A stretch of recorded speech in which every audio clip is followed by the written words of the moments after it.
We're here to discuss the June 1st real estate market report for Silicon Valley in great detail based on actual current statistical data.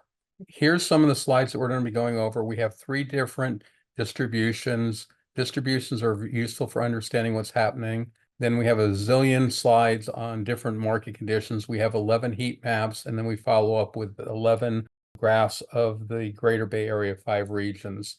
This is some of the metrics that we're going to be talking about, where we talk about the inventory, we talk about the demand, we talk about the ratio of the two. And because real estate is so cyclic, we do that compared to the 10-year median. Then we look at the speed of the market pace, how much demand there is right now today, just compared to absolute numbers. We then look at the time to sell. We look at the seller's expectations versus market conditions. We look at the pressure the buyers are under. We look at long-term appreciation. And on pricing, we look at not only the median, but we also look at the low and the high. So you have it sandwiched and you get a price range for each one of your areas. And then we also have estimated PITI payments, assuming an 80% loan. So here's the first slide showing inventory in the purple. So we're basically at 88% of the inventory you'd expect. And that's for Silicon Valley, which is Santa Clara County, San Mateo County, and Alameda counties. Then we move on to look at the number of offers, which is the orange line, and it's only at 80% of where you'd expect it to be. So a lot of people have been claiming that we have limited offers because we have lack of supply. Well, with the supply being greater than the number of offers compared to normal, you could have a faster paced market. You could have more sales. And in fact, the third measure is days of unsold inventory here. And that's showing the market's at 108% or 8% slower than it typically is. Moving on to look at the time to sell. This is the time to get the offer in. And it's hard to see, but the dashed dotted purple line here is the current week. The blue dashed dotted line just below the purple line, vertically below, is a year ago. So the market's ever so slightly slower this year than last year. What we're going to do is step through. This is the worst week we ever had, which was back on December 27th of 2022. The best week we ever had, which was Valentine's Day of 2022. Now we're going a month at a time, and then it's 3 months. We jump to a week at a time, and there we do the transition. Notice coming up real soon here, this green line at the bottom. It's coming, there it is. That's the peak of the marketplace, and now the market's been going, slowing back down. So when was that green line? That green line was back on April 26th. So since April 26th, the market has been slowing. It's been taking sellers a little bit longer to sell their properties for the past month. Now we're looking at seller expectations, and we measure this by their price reductions. As sellers' expectations of the market is greater than the actual market, they have to do more price reductions.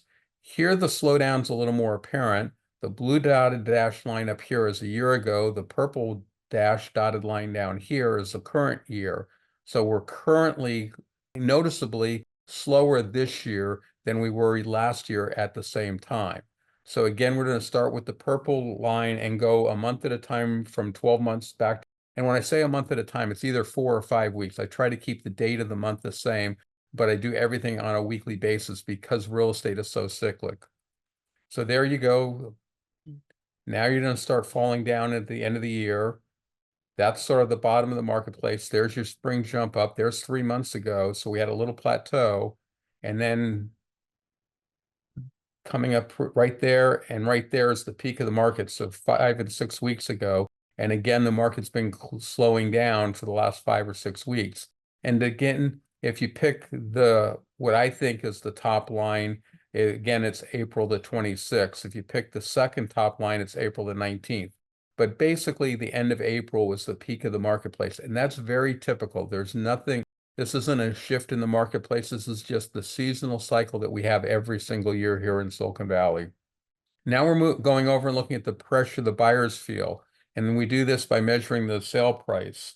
Here we're looking at the overbidding. This is the pressures the buyers are feeling to get an offer accepted. And again, the red dotted line up here is the best week we ever had, and that's March 29th, 2022. And the worst week we ever had was November 30th as the result of the World Trade Center. And again, the same concept, the purple dotted dashed line here is where we are this year. The blue dash dotted line down here is where we were last year. So unlike the previous two slides, here the market is significantly higher, better than it was a year ago. So buyers are overbidding more than they were a year ago. And that makes sense because 2022 was the peak of the market. The market came down. People just were living that. They were more hesitant in their overbidding. So the amount of overbidding was reduced. And now people are used to the typical real estate cycle again, and they're overbidding more. So we'll step through a month at a time. You can see that we're bouncing down. Now you're going to step in right here. You're stepping into the fall slowdown. There's the end. Now you're in the spring run up. And here at the very end, you'll notice the market goes down just a little bit, but you're going up. You're basically at a plateau. But notice there's the green, there's the purple. So what I'm saying is the purple is down a little bit from probably that line right there. Now it's not much, but it's down just a hedge. You got to keep in mind that overbidding is delayed by 4 or 5 weeks. Other indicators basically changed 5 weeks ago. So next week, I'd expect it to start showing up fairly significantly. And these are small changes, so I just expect it to be a greater change than now. But, just look at where the purple line is now compared to, say, even the brown line here or the green line here. You got two lines that I think are slightly higher. Yes, down here, the purple line's on the top, but, it's sort of a sense of the overall shape of the curve. And that's why these distribution lines are so helpful compared to just the median and average price. Now we're looking at the individual components, and here the thin blue, the thin gray, and the thin red lines are the annual cycle. The gray is where you'd expect the market to be, the blue is the slowest you'd expect the market to be, and the red is the hottest you'd expect the market to be. So as far as inventory, we were basically hot. A hot inventory means limited inventory because that favors the seller. But look at what's happened basically second quarter. You were right here at the beginning of second quarter at the red line, and now you're rapidly approaching the gray line. You're not at the gray line, but you're a lot closer to it than you were at the beginning of the quarter. So that means we've picked up a lot more inventory than we typically do for this time of the year. Here's the inventory compared to the 10-year median, and what that's doing is taking out that gray line in the previous slide and stretching it out. And the reason I took away my red lines and left red shading and blue shading was the lines on the previous graph here are not the same as these boxes. These boxes are just indicating whether when you're below the gray line, you're in a hotter marketplace. When you're above, you're in a bluer marketplace. And the range here is sort of what I consider to be a balanced marketplace. So you come back to 2022 and you can see you were really in a hotter marketplace. And even in the latter part of 2023, you were in a hotter marketplace. And right now, but notice again, second quarter, we've been slowing down. So the market's still hot and less inventory than you would expect, but we're gaining that inventory. Now we're flipping over and looking at offers. The same concept, but here a lack of offers favors the buyer, so you're close to the blue line. But notice here, since the second quarter, you were below and then you were right at, but now you're above and you've been above the whole time, but you're not gaining like the inventory is. Therefore, to me, we're starting to fill up that reservoir of listings available, which is going to slow down the marketplace. And we're not filling up likewise with the number of increased in offers that you would expect, especially if, as many people claim, we were in a supply limited marketplace. So again, we take just the gray line and stretch it out, and you can see that the offers are below where you'd expect them to be. They've improved from 70% to about 82%, but still quite a bit below where you'd expect them to be for this time of the year. Now we're looking at the balance between the two. I measure that in days of unsold inventory. Yes, some people use months of unsold inventory, but there's lots of issues with monthly cycles. So I prefer days, and frankly, we're under 30 days. So most of the time, or a lot of the time, so to discuss fractions of months doesn't make sense, even if I was to convert my days to months. But in a nutshell, you're right around 33 days of unsold inventory. So it would take 33 days to sell all your existing inventory at the existing rate of sales, should no new listings come on the marketplace and the rate of sales not change. And again, you can see the normal cycle. On days of unsold inventory, the faster the marketplace, the lower the number is. So unlike most graphs, the low point here, right at the beginning of second quarter, is typically the low point, which is the fastest part of the marketplace. The slowest part of the marketplace is typically coming up not until the or beginning of fourth quarter, end of third quarter. And it's a little different for the fast marketplace than it is for the typical, but the typical is sort of what you should measure things over. And that's why I have all three lines on there, is you just can't throw out the median and say that's what you'd expect the market to do. Here again is taking the gray line and stretching it out so you can see that at the beginning of the year, we were right at 100%. We accelerated into a hot marketplace. Then we slowed down. This is a perturbation. What happened here is Easter is one of those holidays that moved around. And so Easter, Good Friday, and Cesar Chavez's birthday showed up at the same time on March 31st. And so holidays negatively impact real estate. And so you had a bigger holiday event than you typically do. Easter is also a holiday that moves 5 weeks, 35 days. This was one of the earliest Easters you can have. But again, the general trend would have been slowing. And again, right here, we came out of the holiday Memorial Day that we just had. So again, here you had a spike up going into the holiday, then your spike down, and now the recovery after the holiday. So what I would do is say the general trend is just, a straight line like this with a perturbation down and then up for the holidays, up and then down for the holidays. Here's Silicon Valley time to sell. And this is looking at how long it's taking the 75th percentile seller to sell. I wanted a relatively accurate benchmark. Average has the drawback of when one person takes a long time to sell and sells, it pulls up the average. The median is too stable and has the step function that you're sort of seeing on the red line quite a bit, and now even on the purple line. I've been toying with changing this to the 90 percentile, but I just haven't done it yet. I'm a little hesitant to do it, and I'm thinking of checking out like the 80 and 85th percentile. But the concept is when you have step functions, you can't see what the market's doing. But clearly the market came down, turned around, and is starting to go up. So again, that would indicate that the sellers are taking longer to sell their properties. Here's compared to normal. The gray line is straightened out. So you're quicker than normal. You're only about 80% of where you normally are. So sellers are selling 20% less time on the marketplace. But again, the trend is up a little bit, whether you come all the way back to fourth quarter of 2023, the gradual trend is up. You can see the improvement going into the spring rush that we have. And our spring rush starts basically in the middle of January. Here now we're looking at what sellers' expectations are. This is a measure of price reductions. What did the sellers have to do after they went on the marketplace to attract the offer?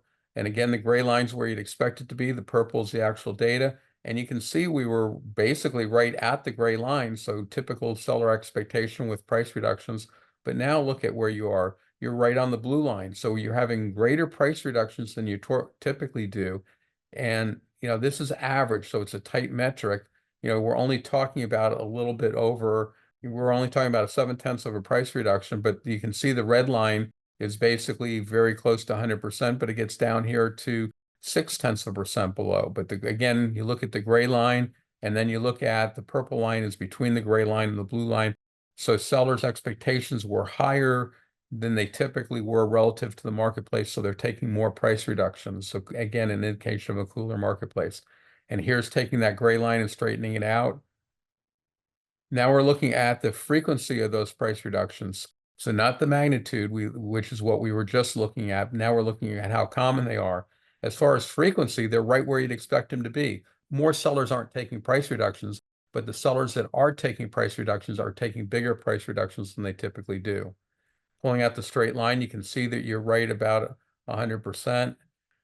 Here's your average overbid. This is looking at this buyers. So this is how much pressure the buyers are under. And you can see the gray line here, but where's the purple line? The purple line's way up here. But notice we've clearly rolled over. We could have argued whether we were at a flat plateau or we were still climbing. but now you're back down here. So we're basically, what would that be? 0.5% less overbidding now on average. So, it's not huge, but again, it's a trend. And also, when you start looking at the trend, that you normally hit this flat period of time here with a slight down, and then it's not until be halfway through or partway through third quarter that you start coming down significantly. But we've rolled over, and buyers are being less aggressive in their overbidding amounts.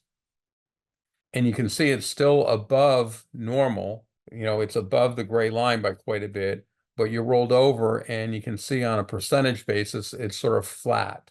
So on an absolute number, it's rolling down, but on a percentage, it's basically flat.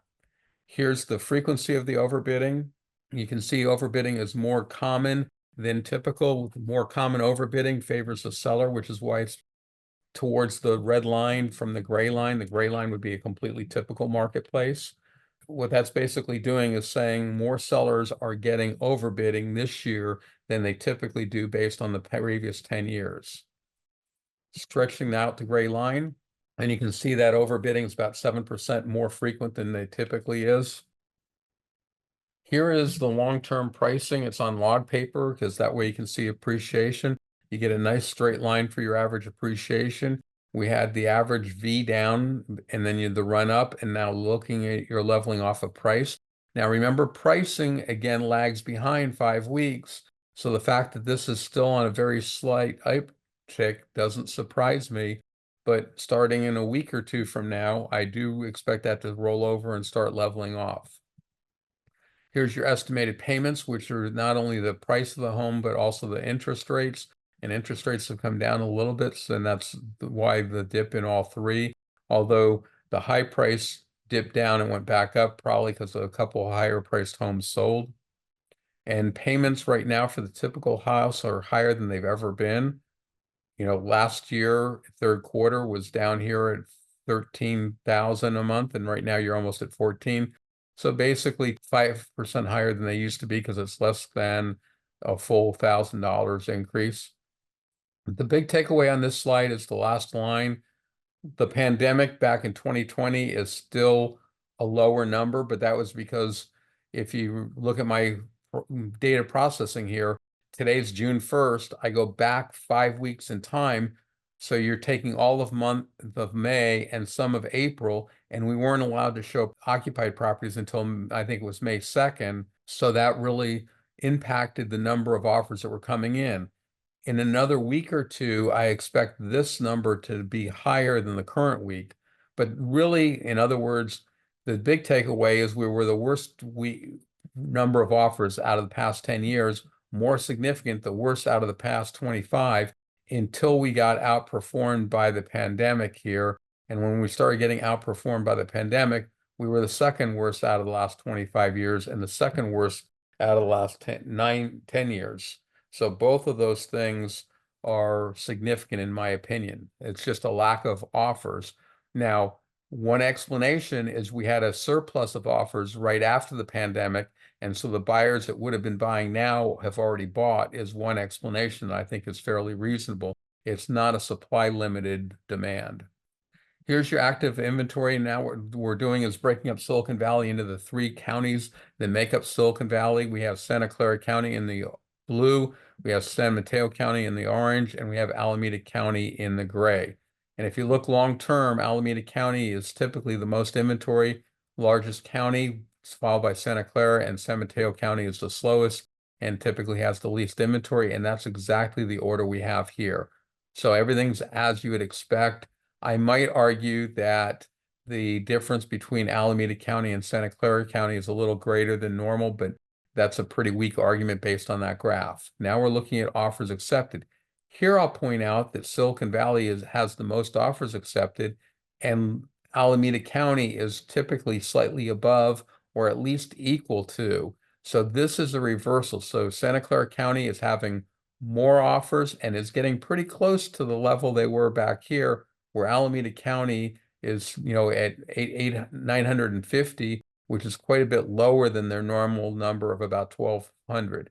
So my takeaway on this is Santa Clara County is basically having almost the normal level of offers, the normal level of activities. Alameda County is lagging behind. San Mateo County appears to be lagging behind slightly, their own measure. It's a smaller number. The fact that it's significantly below the other two lines has nothing to do with it, which is why it's important to look at more than just raw numbers.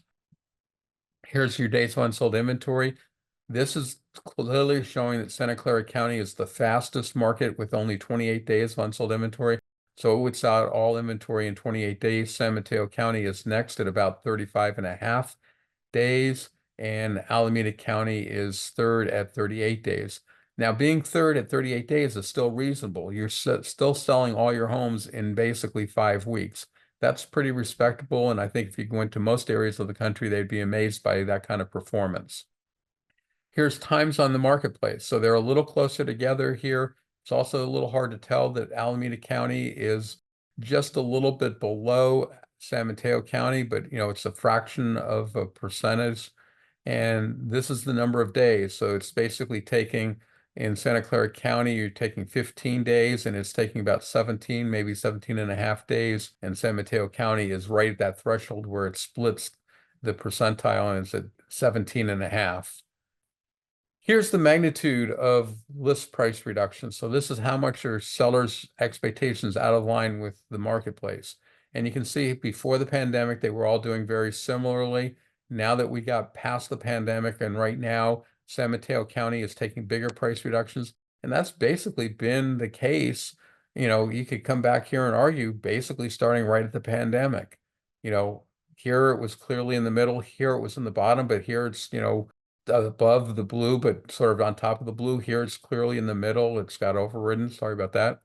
But anyway, to me, the big takeaway is San Mateo County is the sellers are doing the most price reductions. So sellers in that county, expectations are higher relative to the market than they are in Alameda County. In Alameda County, they're most in line, and Santa Clara County is in between.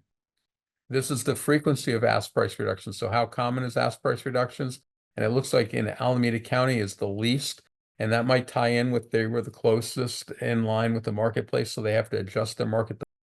But you'd almost expect San Mateo County to be the highest, and it's not. It's in second place, and Santa Clara County, that has the most offers, is getting the most price reductions. And this is, again, frequency, not magnitude. So how common is it? And, I should point that out. It's only somewhere around 12% of the sellers are doing a price reduction. So 1 in 9 sellers is doing a price reduction. So it's not common. It never is common. And the reason it's never common, up here at the peak of the marketplace, it's only 1 in 3 sellers are doing a price reduction. Sellers are serious about selling their house. They do their research and they price their home at the price point where it should sell.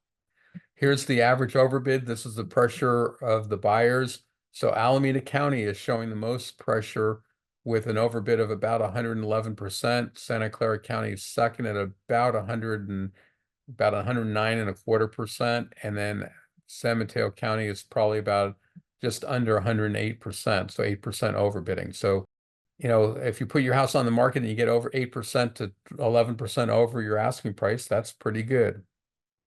Here's the frequency of overbidding. Overbidding is least common in San Mateo County, followed by Santa Clara, and most common in Alameda County. And both of these counties are right around 80%, with Alameda County being about 81.5% and Santa Clara County being about 79.5%. Here's the long-term appreciation. Here, the clear runaway is Santa Clara County, with having the most appreciation at 110%. Prices now are 210% of what they were in the last 9 months of 2015. So you've more than doubled your money in the last 9 years. Now in San Mateo County, it had been the worst, but now it's in second place quite significantly at about 198%. So about a 98%. So very close to doubling your money. And Alameda County is lagging behind at 82% appreciation.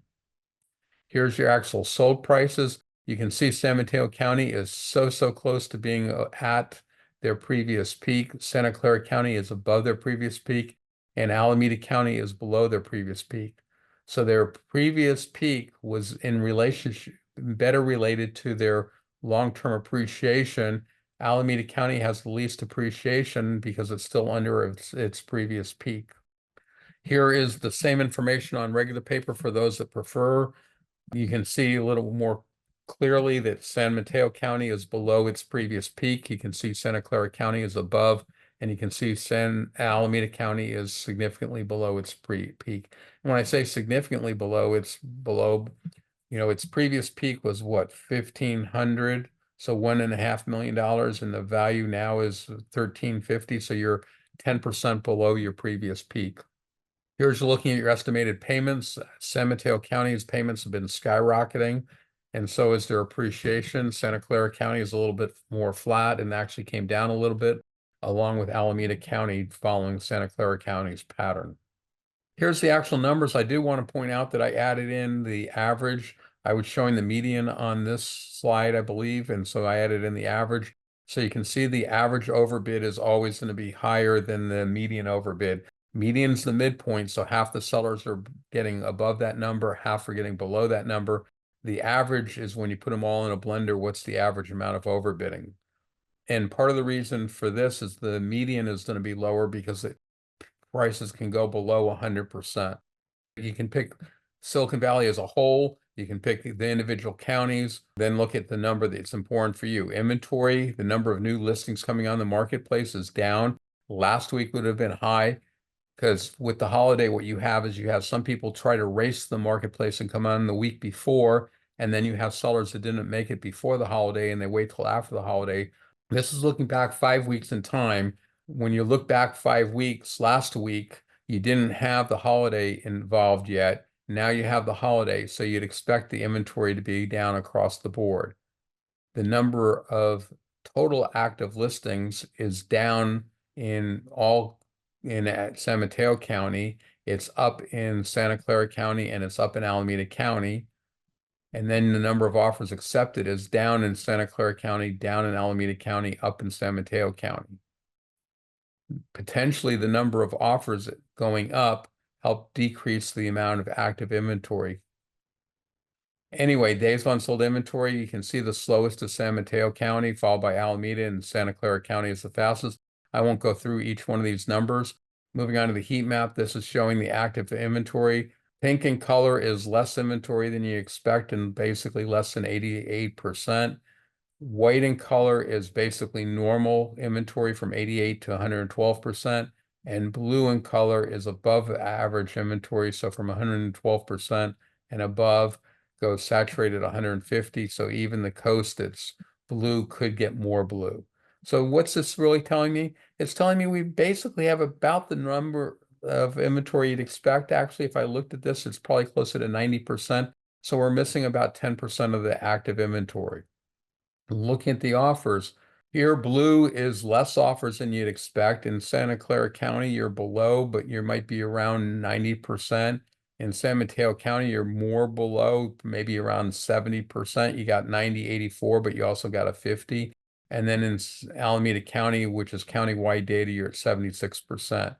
If I was to look at this overall, I would say you're probably around 80% of the offers. So you have 90% of the inventory with only 80% of the offers, which gives you a slower marketplace than typical.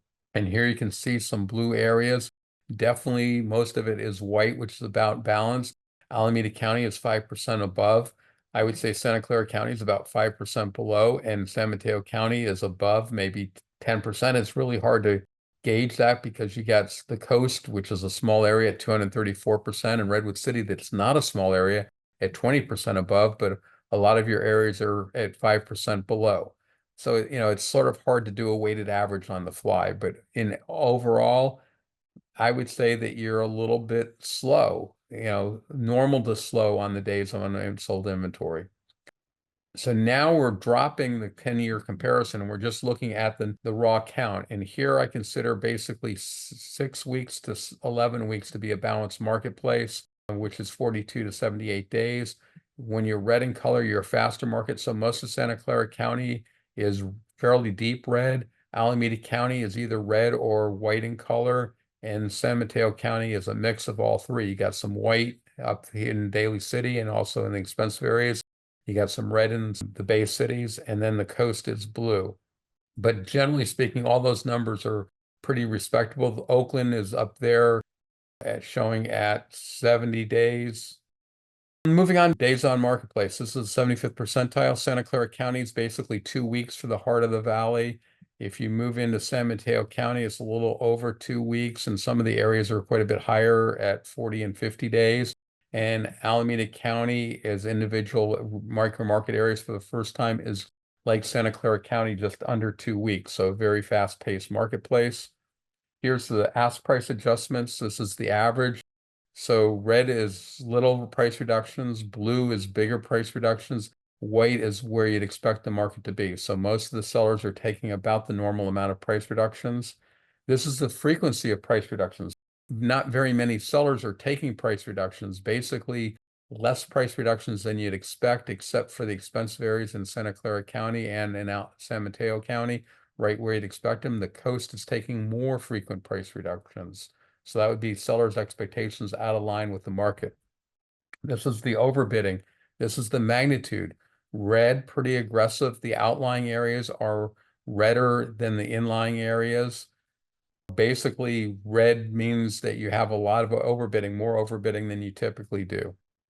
Here's the frequency of overbidding. How common is overbidding? And it's fairly common in Santa Clara County, right around 90% in a lot of the areas, some at 81 at 70%. You move into San Mateo County, it's all over the place from 42 up to 73% or 76%.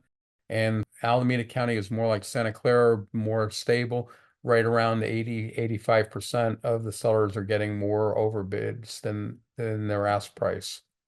Here's the long-term appreciation. The outlying areas have done the greatest rate of appreciation since 2015. The areas that used to be desirable are seeing the least appreciation, and that's because remote working is decreased the premium buyers are willing to pay to be close to work. Here's your sold price. The price here isn't the speed of the marketplace or favoring buyer or seller, but just the more expensive. So red are the more expensive areas. The blue areas are the more outlying areas. So San Mateo County is still more expensive. But, a lot of the areas here, if you look at the Bay cities, it's basically the same color as this area here, which would be Cupertino and Sunnyvale. Here's a summary of what we went over. You have all the different metrics and the numbers. White really can't tell the marketplace. Yellow are current leading indicators. The orange are lagging indicators because you have to wait for escrows to close.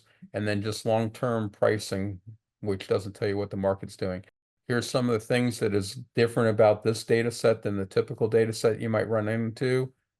Now we're leaving Silicon Valley and talking about the Greater Bay Area. That includes 5 regions. The first region is Silicon Valley that we've talked about. The second is the city, San Francisco and Marin, North Bay, Central Valley, and the Central Coast. Here's the actual numbers. You can pick the county on the left-hand margin and the metric along the top row and look at the actual raw data. Here's the first data slide, which is the active inventory. The big takeaway is the Central Valley in the yellow and the North Bay in the gray is down dramatically from where they typically are. They're typically up somewhere around 4,500. They're currently somewhere around 2,500. So they're rough terms, just a little over 50% of where they normally are. Silicon Valley is much closer to normal, but it's still on the low side. And both the cities and the Central Coast are below where they normally are. So all 5 regions have less inventory, with the Central Valley and the North Bay having the most less inventory. Here's the number of offers accepted. Takeaways here aren't as obvious. Cities actually looks like it's pretty darn close to its normal level. The Central Coast is down. Central Valley in the yellow and the North Bay in the gray are definitely down from their normal levels. Silicon Valley is probably pretty close, but down from their normal levels. Here's your days of unsold inventory.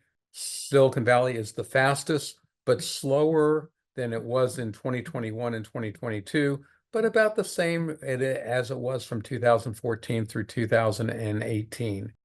The others are all grouped together. The slowest is the Central Coast, which is normal.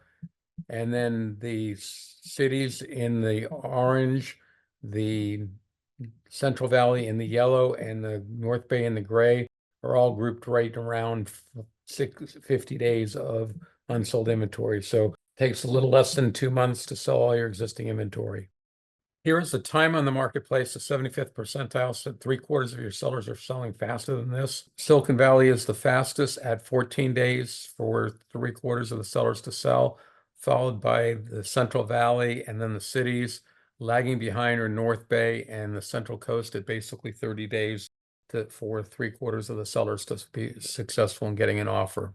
This is looking at price reductions. The least amount of price reductions is happening in Silicon Valley, followed by the Central Valley, followed by the North Bay, followed by the Central Coast, and the cities is doing the most price reductions. Fairly closely grouped together in roughly the same order that you'd expect, and the order being Silicon Valley is typically it has the least amount or close to the least amount, and the Central Coast typically has close to the most. The one exception I would say is the cities, where it went from sort of in the middle of the pack to right now at the bottom of the pack. And it's been sort of at the bottom for ever since the pandemic. I would actually say that cities has been hit the hardest since the pandemic. Here's the sellers reducing their price to frequency. The sellers least often reduce price in Silicon Valley at 10%, then followed by the cities. Central Coast comes in third, followed by the North Bay, and then last place, surprisingly, is Central Valley. I say surprisingly because it does fairly well in a lot of the other metrics, but sellers are doing the most price reductions at the current time in the Central Valley. Here's the magnitude of overbidding. The most overbidding happens in Silicon Valley, followed by the cities. Pretty close together at basically 9 and 9.5%. Then you have a big gap and you're down around 3% for the North Bay, around 1.5% for the Central Valley, and 0% right at asking price for the Central Coast. Here's the frequency of overbidding. Central Coast is the least amount of overbidding. The Silicon Valley has the most overbidding at 80%. Cities is second. Central Valley in the yellow and North Bay are fairly close together at 55% of the sellers are getting overbids. This is long-term appreciation. Here you can really see the cities doing poorly. If you come back before the pandemic, they're all right on top of one another. You hit the pandemic and the aftermath, and here's the pandemic, and immediately San Francisco came in quite a bit lower, and it's been lower ever since. And Silicon Valley has the most appreciation, followed by Central Valley, Central Coast, and the North Bay. Here's the median sold price. The cities and the Silicon Valley very close together. You come back in the time, you can see that there was a fairly significant vertical separation. That says that Silicon Valley has outperformed the cities, and that outperformance basically started with the pandemic. Again, areas that were paying premiums for being close to the job centers lost a portion of that premium with the pandemic. Central Coast is doing about what you'd expect.